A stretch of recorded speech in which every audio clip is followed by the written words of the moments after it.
I want to talk about like when I started, going to school and stuff, a lot of people put me down, you know what I mean? Like, people tease each other. I mean, people come up and say, hey, you're fat, you're fat, you're fat, you're fat, you're fat, you're fat, you're fat, you like, lose some weight, and you go home and you look at yourself in the mirror and go, I'm fat, right? And so many people tease each other. Oh, you're too short, you're too tall, you look, whatever.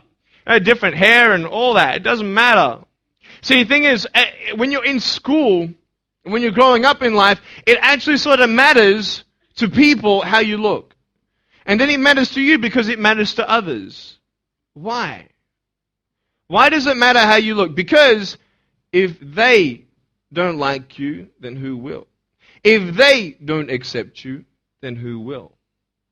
And the fear that we have is that we're going to be alone. That we're not good enough. And we have to change ourselves. And so many people put me down and say, Nick, you look too weird and no one's really your friend and you can't do this and you can't do that. And I couldn't change anything. It's not like just fixing my hair one day and everything's fine. It's not like, just whatever. I couldn't change my circumstance. I couldn't just one day wake up and say, hey, give me arms and legs. I need arms and legs. You know what I mean? Like, I went to a bodybuilder, and said, can you make me some arms and legs? No, joking. Bodybuilder, you get it? Right? So here's the thing. I go up to people, can you give me a hand? I'm just joking.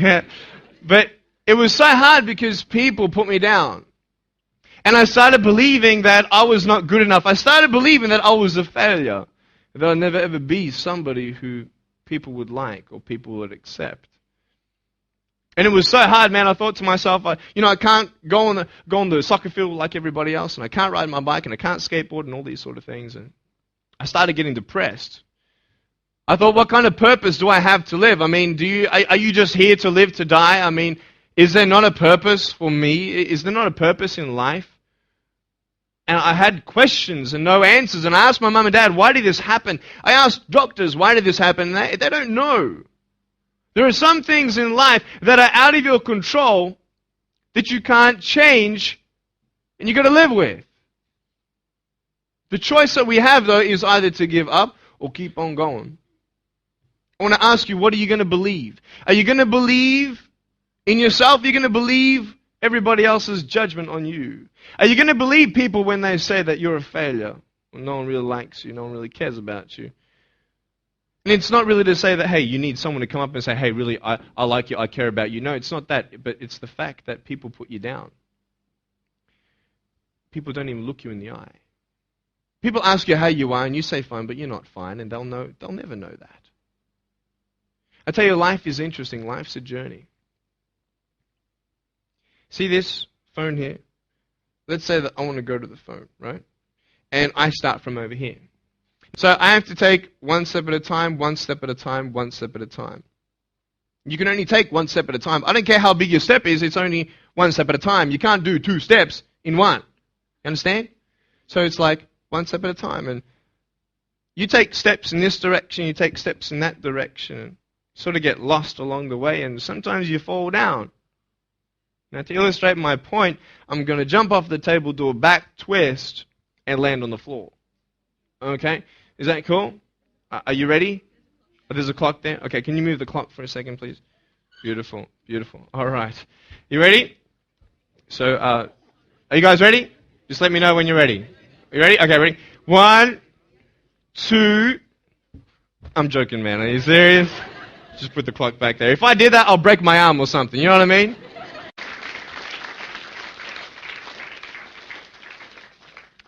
How did I get from depressed to who I am today? Because I tell you, I was depressed. When I was age 8, I used to concentrate on the things I didn't have. I wish I had arms and legs, and I wish I could do this. But what can I do? You see, I have a choice. And that's what I want to talk about today. Choices. I can either be angry for not having arms and legs or be thankful for my chicken drumstick. And you see, I can still do a lot of things. At home, I can brush my teeth, comb my hair, get myself ready in the morning. And I'm traveling around the world. It's amazing. But I had to ask myself a couple questions. And the first question was really, who am I? Who am I? I'm Nick Vujicic, but who is that? And it's funny how the friends around you sort of determine who you are. You change yourself. You come to school. And everybody swore around me at high school, so I started swearing. Why? Because it's the cool thing to do. Everybody swears. So I don't want to be left out. And I want to be accepted, so I started swearing. You go to a party, everybody's drinking, so you drink. Why? Well, everybody else around me is doing a big deal. And then you try something new. And then you'll also go to school and people will put you down, and parents will tell you that you're a failure because you failed at a test. And you start believing the lies around you, saying that you're not good enough, and no one's going to want you, and you'll never ever do anything good in your life, and you'll never ever, achieve the dreams and goals that you wish you had done, or wish that you could do. And these steps take you closer. That voice saying, you're not good enough, you're not good enough, you're not good enough, and all you need is one more step to fall. So you have a choice to know which step you're going to take today. Let me ask you, do you know who you are? You want to know who I think you are? You care about what your friends think who you are. You care about their opinion. You want to know who I am? You want to know what I think you are? I'll tell you right now. I don't care how you look. Honestly, if you're 400 kilos, I'm going to come up to you and give you a hug and say that I love you. I don't care if you're fat, short, tall, thin. I don't care, man. I really don't care how you look. I don't care what you're good at. I don't care what you're not good at. I don't care if you like rock and roll music or not. I don't care. I don't care. I don't care if you're a good mathematician or a good athletic or not good at anything that you think. But I'm going to come and tell you that you're awesome just the way you are.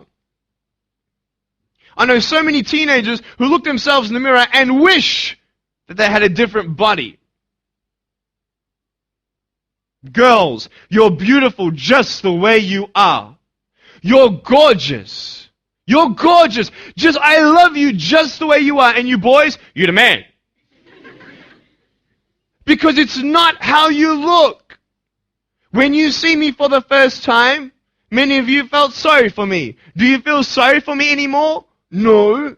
Why? Because you know who I am. But don't you remember I have no arms and no legs?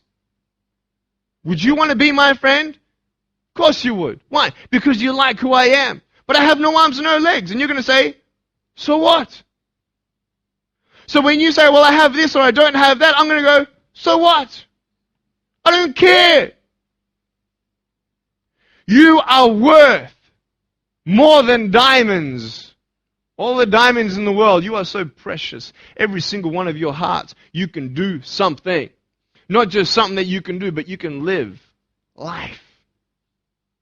Life is not always good. Life is always not rosy.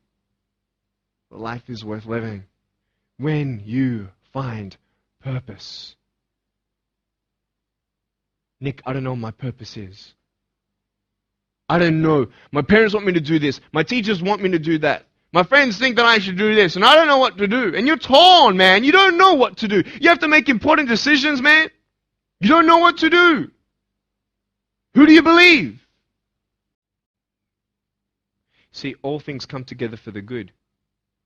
That's how it is in my life. You see, there's nothing good about having no arms and no legs, is there? No. If I, click my fingers, metaphorically speaking, and your arms and legs disappeared, do you think you'd be happy with me? No, you'd come run after me and headbutt me, okay? Because there's nothing good about having no limbs. But I love my life. Do you want to know why? Because I've seen the purpose. Because I have no arms and no legs, you're all listening to what I have to say. This is maybe the most attentive you've been in any guest speaker. Because everybody else is boring, and what would they know anyway? That's what you think. Don't worry, I was at school too. Like, what do you know? I don't care what many people have to say. They have no idea what I'm going through. What pain do they know? But you see me and you see what sort of pain I could go through and what I've gone through. And all of a sudden now, I'm seeing all of you, and maybe for the first time, you're believing these words out of my mouth saying, I love you. And you don't even know me, but you actually believe that I do love you. You see, it's an unconditional love. You don't have to do anything for me to love you. I just love you. Why? I don't know, because I just love you. Why? It's love. It's unconditional love. not only is it about you and your life, but what about the people around you? You know, if you think that you have no purpose, Nick, I don't know what I want to do. You know, I wish I could do this, but I don't think this is going to happen in my life. Let me tell you this. So many people came up to me and said, Nick, I don't have a purpose. I don't know what to do in my life. Let me ask you one thing. If you went through your life full of pain, full of tears, and at the end of your life, you actually saved somebody's life, is your life worth living? Is the pain worth someone's life? If you could actually save somebody? Can you imagine? If you actually saw somebody nearly get run over a car, you dive and get them out of the way of the car, for instance, an example, would that be worth living? You save somebody's life. I don't know. What about this? Let's say that you have a problem in your life and you want to give up now. Imagine if someone 10 years older who's gone through the exact same thing that you have actually got through it and came to you and said, you know what? I know how it feels. I've been there. I've been going through what you're going through now, but I'm still here. Would that not encourage you? Could that possibly save your life? Yes. Is that not a purpose worth living for? And that's why I believe in you, because that is the greatest purpose. It's to love. Honest. It sounds corny, whatever you want to say. I don't care. I love people because there is freedom and power in loving people. You have a choice every day you come to school to either tease somebody, gossip about somebody, or you can go up to them and encourage them. You can go up to somebody and say, hey, you're looking good today. When you ask them how you doing and they say okay and you know they're not okay, you can say, no, really, how are you doing? You could save somebody's life. Oh, really, Nick? No, I don't think so. Check this out. I was 6 years old, grade 1, 12 people teased me. I counted them all on my fingers. 12 people teased me. And at the end of the day, 10 to 3 in the afternoon, I said, I can't do this. If one more person teases me today, that's it. I'm going to give up. And I'm driving in my wheelchair, my BMW 7 Series to my parents, right? And there is this one girl who yells out, hey, Nick! And I'm thinking, great, here it is. She comes to me and she says, Nick, I just want you to know that you're looking good today. And I'm like, oh. The power of encouragement. You can save a person's life. Because I tell you, I was walking, man, this way. You're not good enough. People telling me, no one loves you. There's nothing good in your life. You can't do this. You can't do that. No one's going to want to marry you and all these sort of things and get to the edge. And all I needed was that one more person to tell me that I wasn't good enough. And I'll be down there. Do you know that you could be that one person for somebody else to push them over? You don't know how many people have eating disorders in this school. You don't know how many people want to hurt themselves in this school. They hide it. You don't know how many people hate their life. And you're one of the reasons why. Can you imagine that? Serious. Why? Just because you want to have fun. Grow up. Grow up. I dare this school not to tease another person for the rest of the day. I dare you. I dare you. Do you think that's possible? People will say, well, I won't do it, but everybody else will. Be the change you want to see. And you be that person and turn them around. This school should have every person having a friend. You see somebody having no friends, why don't you go up to that person and be their friend? Because you're scared of what people think of you. Let's do it. Let's wake up. Embrace it, man. Let's live.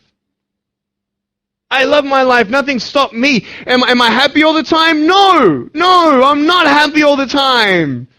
I'm not happy. I cry sometimes. Not because of no arms, no legs. This is easy. I'm talking about the things in life that other things, man, I'm like stressed about and anxious about it. The person that I love, they're hurting and I can't do anything about that. That's what kills me. We're all going through something. We're all trying to find that something, that happiness. You can find it. Find what you love to do. I love loving people, man. I love encouraging people. That's the greatest thing. The greatest business in the world, saving people's lives. Love it. But we're not all going to be speakers. We're not all going to be doing something. That'd be crazy. What do you want to do in your life? Is there something more to your life? Because I found something more to my life, and I believe it's God, and you're on your own journey. It's fine. I love you guys so much. I love you very much.